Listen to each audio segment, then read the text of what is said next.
Raymond Debord, bonjour, merci d'être avec nous. Je rappelle que vous êtes docteur en sciences humaines, auteur de Faut-il en finir avec la famille et puis donc d'autres ouvrages, mais surtout tout dernièrement Vers un monde sans enfants, faire face à l'hiver démographique aux éditions Critiques. Merci donc d'être avec nous ce matin Bonjour. pour parler de cette question ô combien importante dont on n'entendait pas tant que ça parler avant et puis qui commence à refaire surface quand même dans la presse notamment, et plusieurs sociologues qui commencent à se pencher sur le sujet. Raymond Debord, est-ce que vous pourriez commencer peut-être par nous rappeler quelques chiffres pour qu'on se figure un peu de l'état de notre démographie? L'état de la démographie, alors, en- on peut dire en France et dans le monde. En France, c'est très mauvais.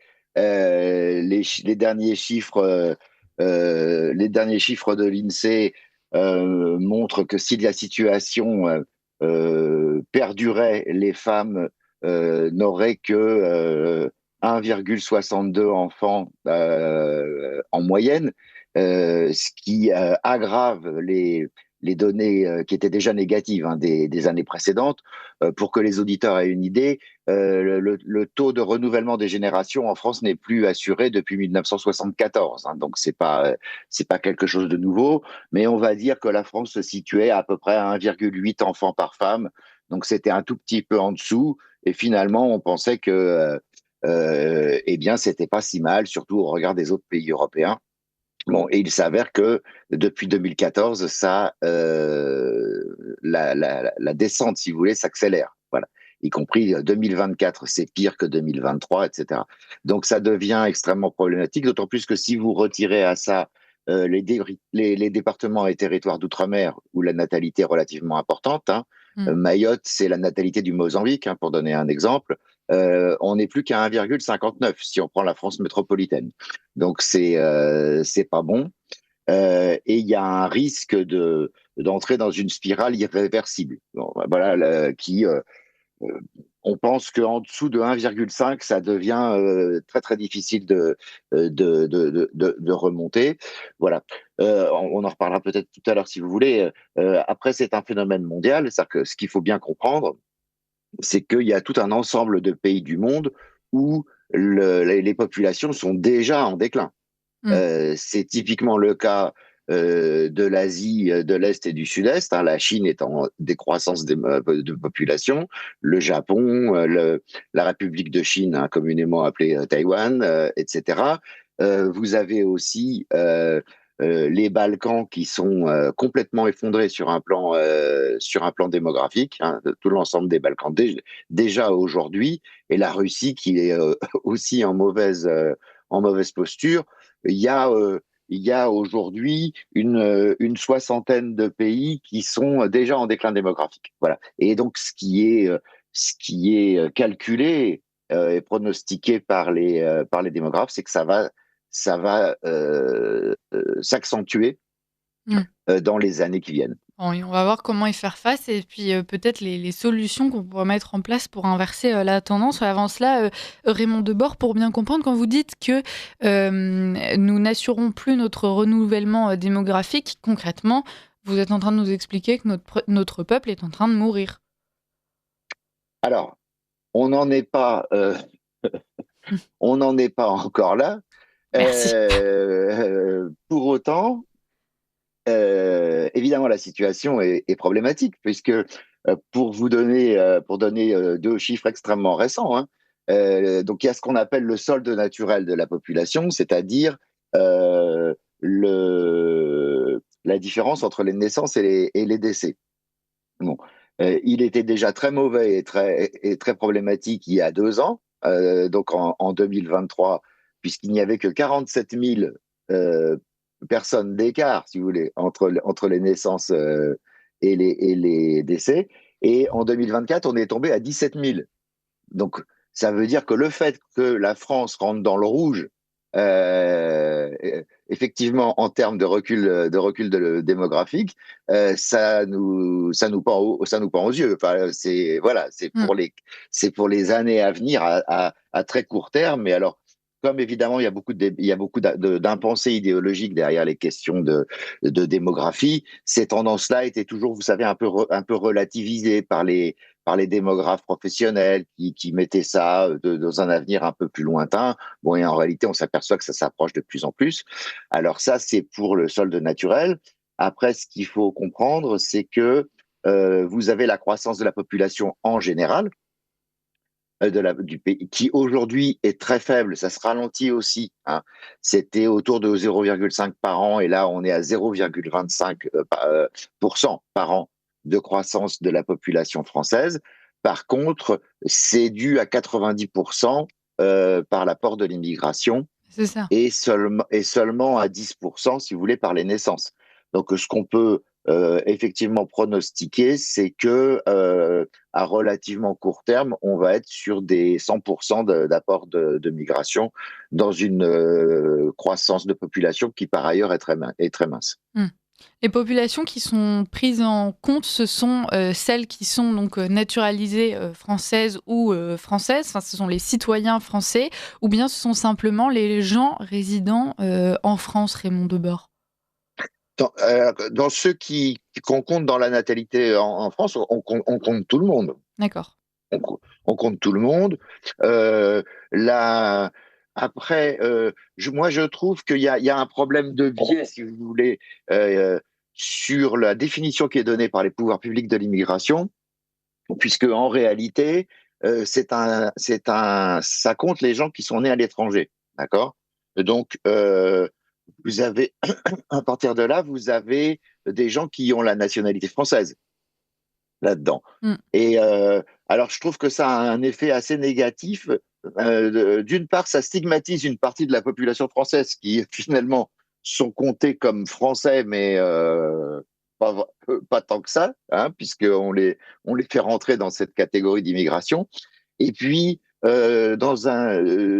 ça tend aussi à minimiser les difficultés de l'immigration, puisque du coup, ça va donner des chiffres. Si je prends par exemple le taux d'emploi, qui vont être agglomérés entre les primo-arrivants, si vous voulez, et puis les gens euh, qui sont déjà installés en France et qui sont des Français. Mmh. Voilà. Et donc, ça va tendre, en fait, à relativiser les difficultés, voilà, typiquement en termes de taux d'emploi. Donc, c'est à la fois stigmatisant et relativiste. Donc, je suis pas très adepte de ce type de calcul. Mmh. Raymond Debord, on entend beaucoup, vous nous expliquez que la situation démographique n'est pas très réjouissante, en tout cas on n'est pas vraiment dans la bonne dynamique, et pourtant on continue d'entendre énormément de discours qui nous expliquent qu'il faut lutter contre cette surpopulation, qu'aujourd'hui c'est presque un acte citoyen de ne pas avoir d'enfants.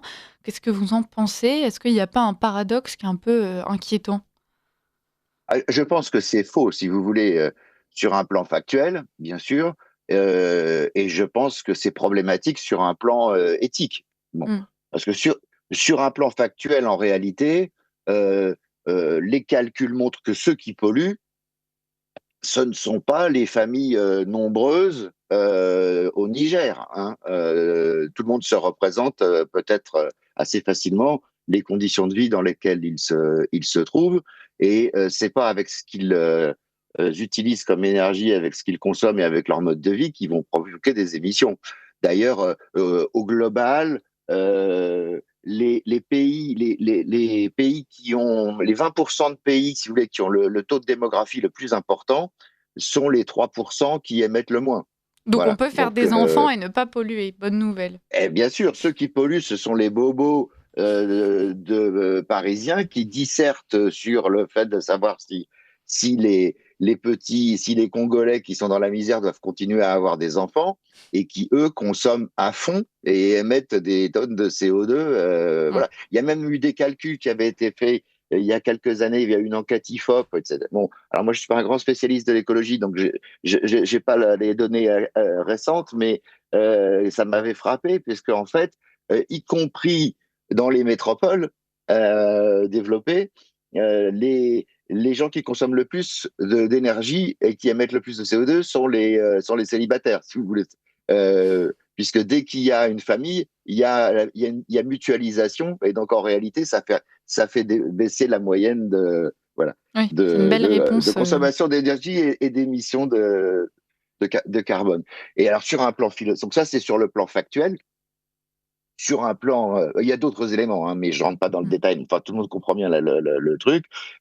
Et sur un plan évidemment philosophique, c'est tout à fait absurde euh, parce que prôner en quelque sorte le suicide collectif n'est pas une solution aux difficultés qui sont celles de la planète. Donc de toute manière, ça ne fait pas sens.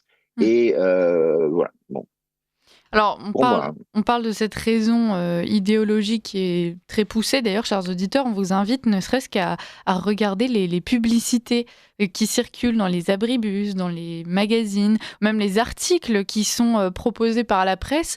Désormais, on a beaucoup de telle femme qui, bien qu'elle aime ses enfants, regrette de les avoir eus. Telle femme qui, à 40 ans, n'a jamais été aussi épanouie quand elle réalise qu'elle a fait le choix de ne pas avoir d'enfants comparé à ses collègues. Enfin, on a quand même cette petite musique en fond. Donc ça, c'était l'argument, enfin la raison peut-être idéologique qui plane derrière tout ça. Et il y a un autre biais qu'il faut étudier, Raymond Debord, c'est le baisse du taux de fécondité. Alors là, oui, qui est effectivement un des problèmes des temps. Mm. Euh, il y a des indicateurs extrêmement, alors ça j'en parle effectivement dans le livre, il y a des indicateurs extrêmement inquiétants quant au taux de fertilité masculine qui tend à se dégrader à vitesse grand V. Et c'est un phénomène mondial. Dans un premier temps, on pensait que ça concernait plutôt les pays développés, etc. En réalité, ça concerne tout le monde. Euh, Si ça continue comme ça va finir par poser des problèmes structurels, hein. Donc vous avez, pour être plus clair, plus explicite, la qualité des spermatozoïdes et leur nombre qui diminue en termes de concentration de plus en plus. Et ça pose évidemment des problèmes de fertilité. Et on est à la limite, si vous voulez, de ce qui va proposer un problème structurel. Donc c'est très inquiétant. Vous avez d'ailleurs chez les hommes de plus en plus de cancer des testicules, vous avez une tendance à la baisse de la testostérone, enfin vous avez tout un tas de choses comme ça, et alors qui sont directement liées à la pollution. Donc là où il y a certainement quelque chose à faire et qui semble pas être pris en compte de manière suffisante, c'est sur une intervention rapide pour essayer de stopper ça. Donc ça, c'est un aspect des choses. Je pense que c'est le plus grave et le plus urgent, si vous voulez. C'est Mm. à ça que quand Emmanuel Macron avait fait sa saillie, qui n'a pas été suivie d'effet, bon, comme c'est souvent le cas, j'allais dire, sur le sujet de la démographie, il avait pointé ce phénomène-là. Il avait raison sur c'est un sujet dont on ne parle jamais, mais qui est un des problèmes structurels. C'est-à-dire qu'il n'y a pas que des raisons socio-économiques au fait que les gens fassent moins d'enfants. Il y a aussi des raisons biologiques, malheureusement. Et du côté des femmes, vous avez le retard, si vous voulez, le fait que les femmes aient des enfants de plus en plus tardivement. En fait, ça multiplie les difficultés en termes de déroulement de la grossesse. Et elles font des enfants à des périodes où elles sont de moins en moins fertiles, si vous voulez. Donc, vous êtes à votre pic de fertilité à 25 ans. Et déjà, quand vous passez à la quarantaine, eh ben, vous arrivez à, j'allais dire un risque, le mot est très très mal choisi, à une chance de tomber enceinte qui est statistiquement est inférieure.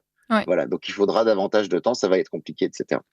Raymond Debord, vous restez avec nous. Simplement une petite annonce, chers auditeurs. Dans quelques minutes, on retrouvera Bruno Gollnisch, c'est à 8h10. Donc restez bien avec nous.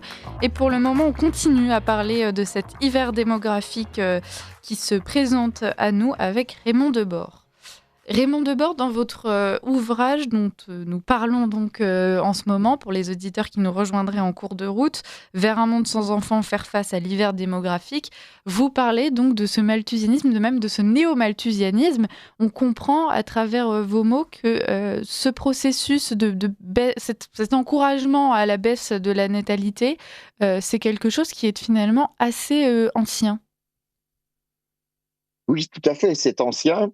On parle de malthusianisme, ça vient d'un pasteur protestant, le pasteur Malthus, hein, qui a écrit un ouvrage sur le sujet, je crois que c'est en 1778,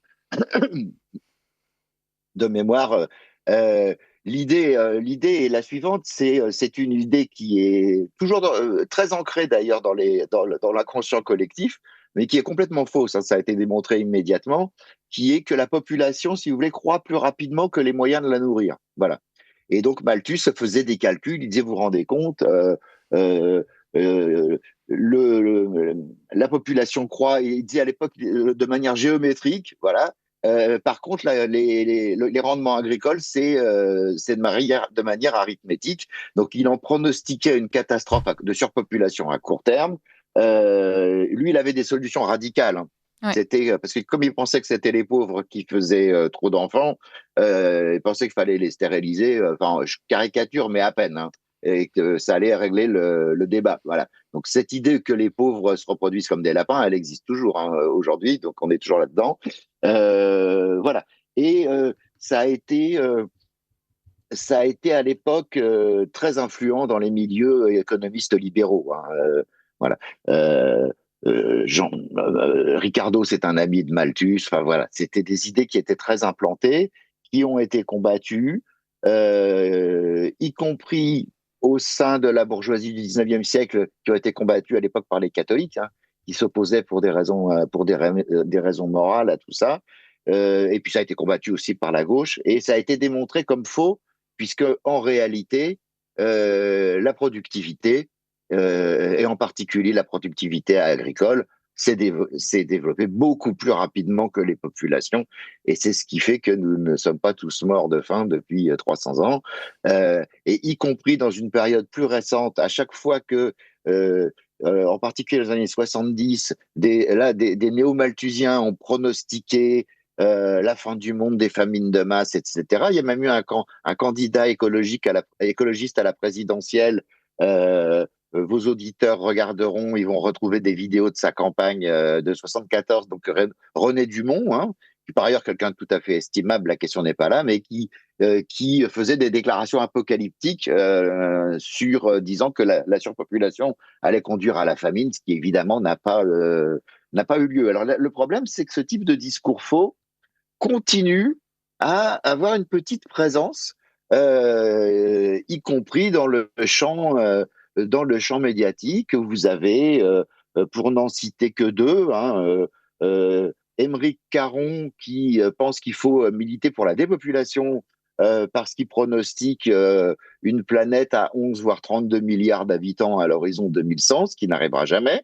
Émeric Caron Vous n'est avez pas mathématicien, c'est ça le truc. Donc voilà, c'est dans le programme de son parti, hein, que je sais pas. Voilà, c'est pas au détour d'une déclaration, hein. Mm. Et vous avez Sandrine Rousseau qui fait très régulièrement là elle est elle est adepte des saillies médiatiques, mais des saillies sur ce thème-là. Voilà. Je me rappelle de cette fameuse citation: il y a trop d'habitants sur la planète. Voilà, Mm. donc fin de citation. Évidemment, qui sont absurdes, y compris pour les pays d'ailleurs où la démographie est la plus développée encore, bien qu'elle commence à reculer. Je prends le cadre de l'Afrique, hein. L'Afrique est sous-peuplée en réalité, et le problème, et il y a un nombre de terres agricoles, si vous voulez, qui sont potentiellement cultivables, mais qui ne sont pas mises en valeur, qui est Mm. absolument considérable. Effectivement. Donc c'est toujours présent, malheureusement. Ah oui, et on parle, enfin, Emmanuel Macron avait expliqué qu'il fallait peut-être se pencher sur ce réarmement démographique, ça avait pour aucun tollé dans la presse. Sandrine Rousseau qui avait donc pris les armes en expliquant que son ventre n'était pas un outil économique. Il y a effectivement ce fameux débat. Donc concrètement, derrière vos mots, Raymond Debord, on comprend quand même que c'est normal que nos politiciens se préoccupent de natalité et de démographie.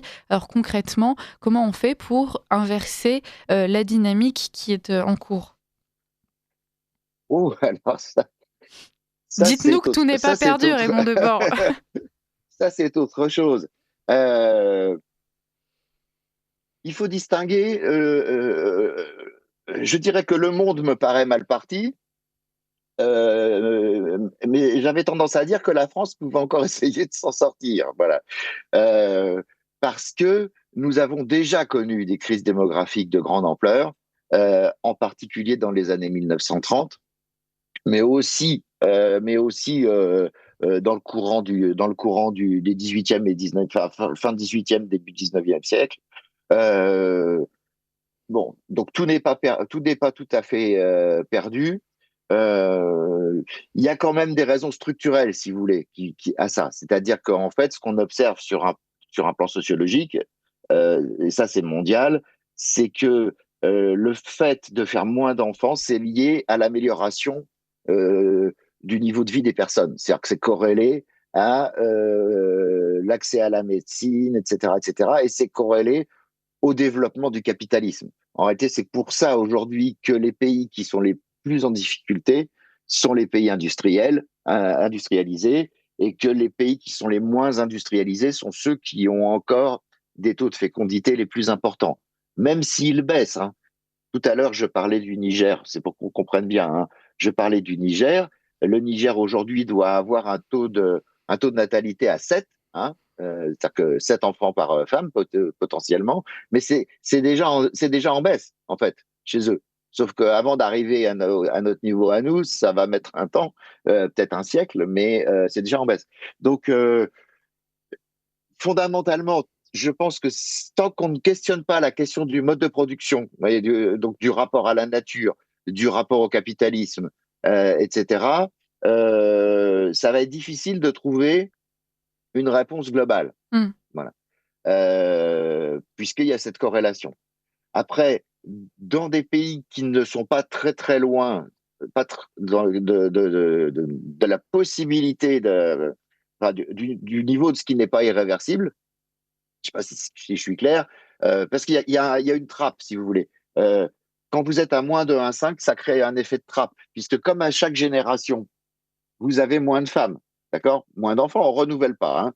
Donc, vous avez, à telle génération, vous avez X femmes, la génération d'après, il y en a moins, celle d'après, il y en a moins. Même si les femmes de la troisième génération, après le début du déclin, font davantage d'enfants que le renouvellement des générations, ça ne redresse pas la population.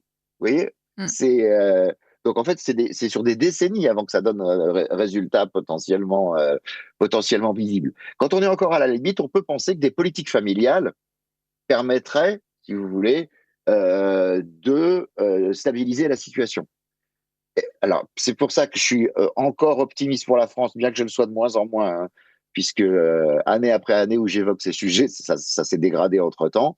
Euh, si on interroge les femmes sur leurs aspirations familiales, on s'aperçoit que si elles étaient réalisées, c'est-à-dire que si les femmes pouvaient élever le nombre d'enfants qu'elles souhaitent, on serait au-dessus du seuil de renouvellement des générations. Hmm. C'est dans ce sens-là que tout n'est pas permis, mais ça veut dire qu'il faut développer des politiques familiales qui soient très ambitieuses.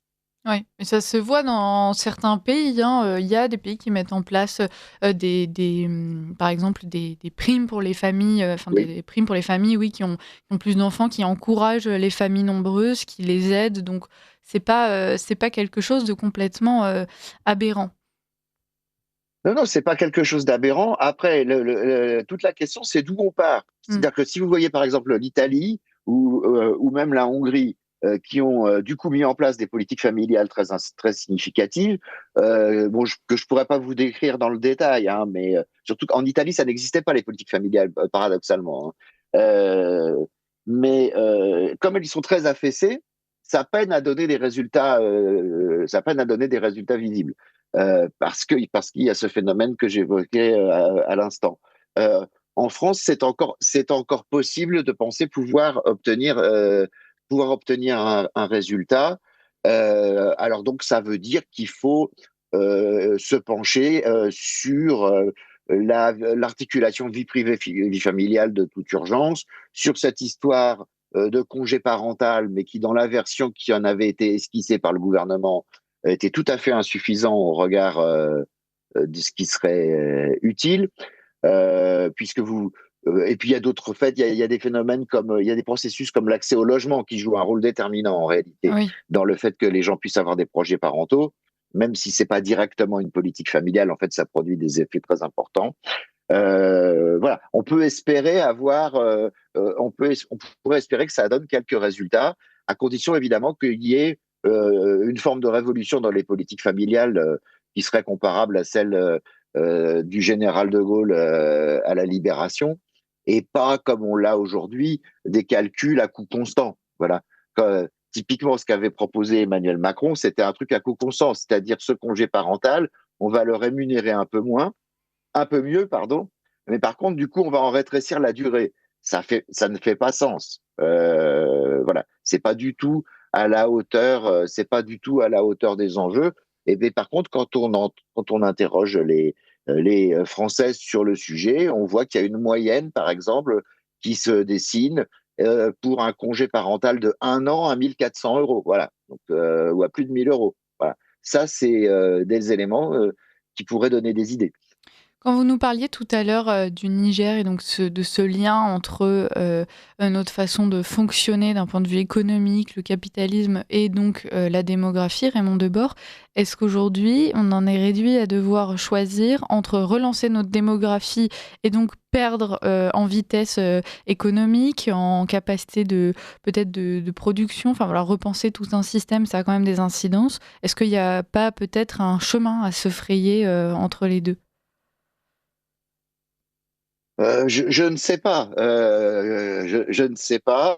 Ce que je peux dire, c'est que euh, les capitalistes eux-mêmes sont très partagés sur ce qu'il convient de faire. Et en réalité, donc je propose un petit tour d'horizon sur ce que préconisent les uns et les autres. En réalité, euh, vous n'avez guère que l'OCDE aujourd'hui qui préconise des politiques familiales comme une option possible pour résister au déclin démographique. Euh, les autres organismes internationaux, et encore il y a plan A, plan B, voilà.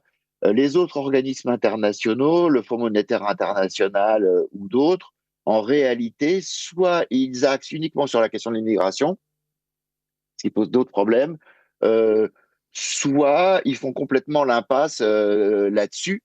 Euh, et typiquement, il y a eu une interview très intéressante d'une dirigeante de McKinsey France qui ont fait une étude, alors pas McKinsey France, mais McKinsey Monde, sur les enjeux démographiques. Bon, eux, concrètement, l'immigration, bon, ils pensent que c'est intéressant, mais voilà, pas plus que ça. Les politiques familiales, ça les intéresse pas. Et eux, ce qu'ils préconisent, c'est tout simplement de s'orienter sur le marché des seniors, puisque lui, pour le coup, il va être en expansion dans les années à venir. Donc, ça peine à répondre, si vous voulez, ça peine à répondre aux enjeux politiques ou aux enjeux sociaux, puisque effectivement, dans une logique d'entreprise, vous allez regarder comment vous pouvez essayer de vous développer, mais vous n'avez pas forcément envie de répondre aux enjeux collectifs. Après, ça va dépendre des gouvernements. Parce que, par exemple, au Japon ou en Chine, la pression sociale est telle sur les enjeux démographiques qu'il y a des entreprises qui prennent des initiatives et qui sont pourtant dans le type privé. Donc j'en cite une qui est japonaise, Hitoshi Corporation, bon, c'est une société de finance, mais qui est une énorme boîte.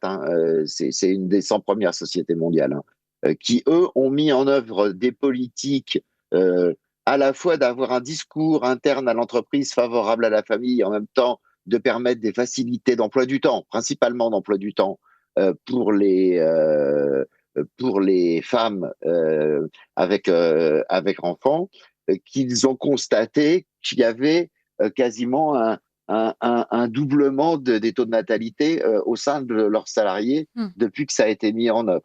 Donc voilà. Mais c'est très très disparate euh, et il n'y a pas du tout de réponse homogène. Moi, je pense que globalement, les entreprises au niveau mondial, hein, sauf dans des pays qui eux-mêmes, sauf quand, vous voyez, quand il y a un truc étatique derrière pour impulser, vont plutôt gérer la régression qu'autre chose.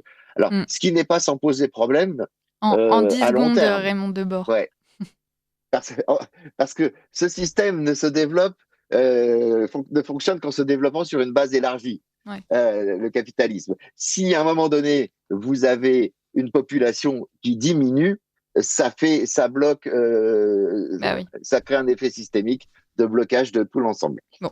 La situation n'est pas rose, chers auditeurs, mais tout n'est pas perdu. Merci Raymond Debord d'avoir été avec nous ce matin. Et puis si les auditeurs veulent creuser ce sujet, je les invite à se procurer votre livre Vers un monde sans enfants, faire face à l'hiver démographique aux éditions Critiques, qui est sorti donc il y a 2 jours, je crois, 3 jours.